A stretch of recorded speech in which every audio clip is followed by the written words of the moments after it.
This boy and girl coming home from school look quite content with life. And why not? They're looking forward to an important date, dinner at home with the family. What's the matter? Doesn't that sound exciting to you? Well, to them it's a special occasion, as it has been ever since they sat down to dinner in high chairs. Why should they feel that way about something you take so completely for granted? Well, let's see if we can find out. First of all, daughter has changed from school clothes to something more festive.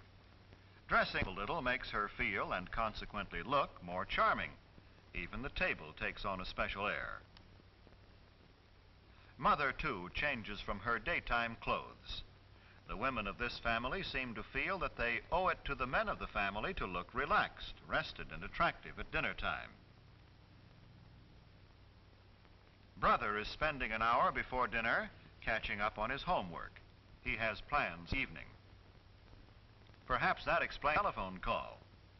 But he won't spend a lot of time on the phone either.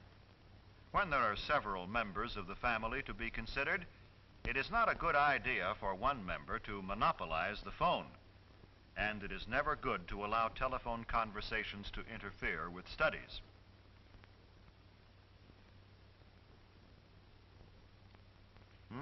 Is it that late? Dad will be here any minute. Better tell Mother she's needed in the kitchen. Brother notices the time and realizes that he must put things in order and clean himself up in time for dinner.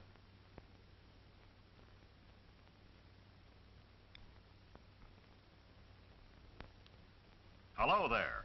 Junior is always in a hurry, particularly for dinner. But first there's a cleanup job to do on this young man.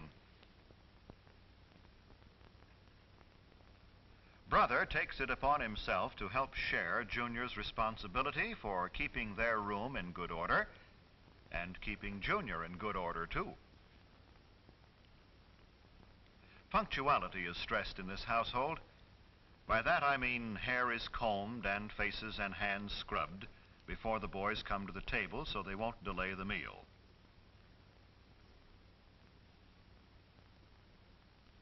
Now, mother and daughter put the finishing touches on the dinner.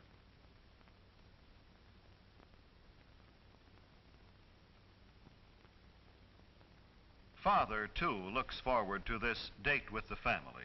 He has had a hard day at the office, and in his briefcase are some contracts which must be looked over tonight. But in the meantime, he will relax at dinner with those he loves.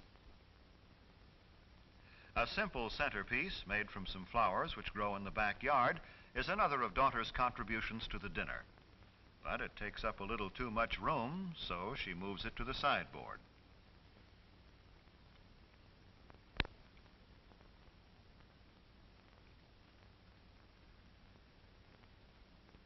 These boys greet their dad as though they are genuinely glad to see him, as though they had really missed being away from him during the day and are anxious to talk to him. This is the time for pleasant discussion in a thoroughly relaxed mood. They don't pick this time of the day to spring unpleasant surprises on Dad. If they have disagreeable news, they'll postpone the discussion until another time. And this is no time to dun Father for a raise in your allowance, new clothes, or argue about other financial matters. Ah, dinner time. Yes, Mother, Junior remembered to clean up.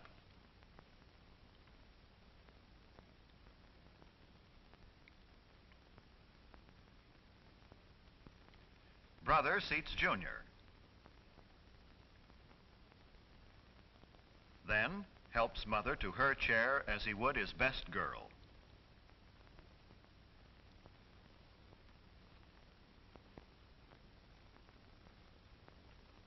Well, the dinner date has begun, and they're all happy about it.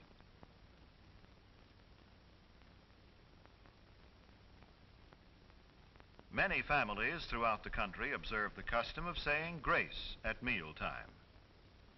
It is always treated with reverence and respect.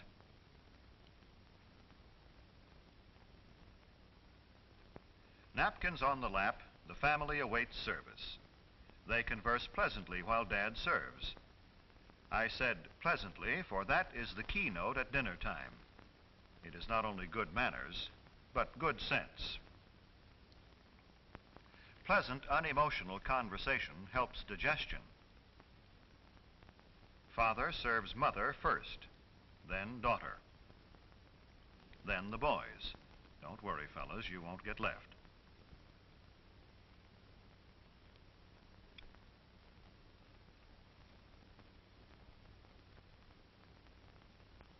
Help cut your meat, Junior? Of course. By example, older children can teach younger ones good table manners.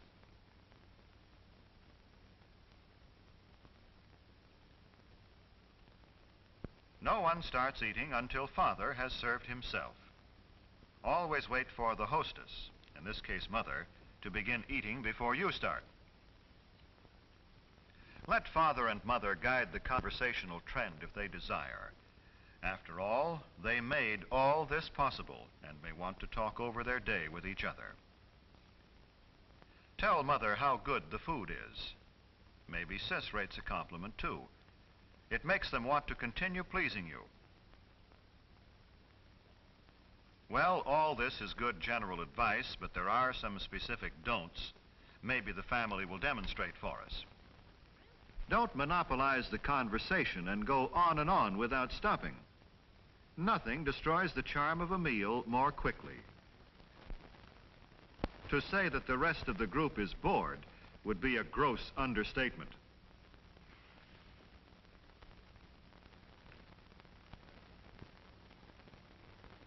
Don't discuss unpleasant topics such as gruesome sights or sounds, or unpleasant occurrences.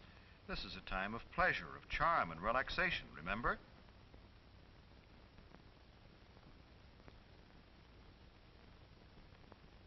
Don't make unkind comparisons about your stand of living.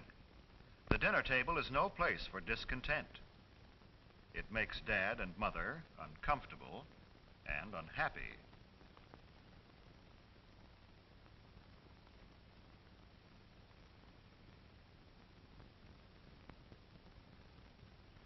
Don't insult your brother or sister with offensive remarks about friends. Arguments, harsh words mean tension and distress for everyone.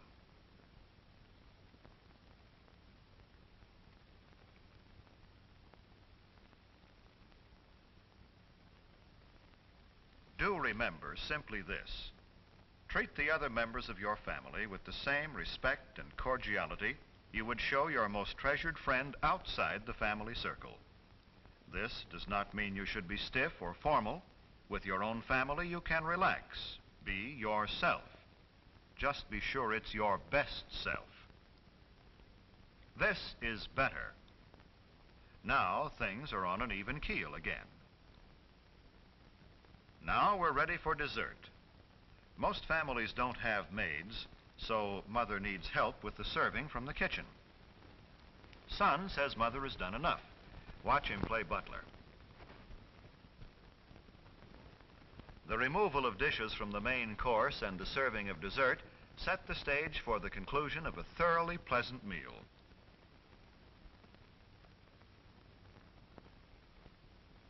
Do you begin to see now how a date with your family can be a truly special occasion? Do you know why brother and sister looked forward to the evening? When the dinner hour at home is treated with a certain amount of graciousness and ceremony, it can be memorable. There is no family so poor but that the evening meal can be eaten in an atmosphere of warmth and gentleness. There is no family so busy but that it can come together in the evening for a dinner date which will give its members something to look back upon with happiness all their days.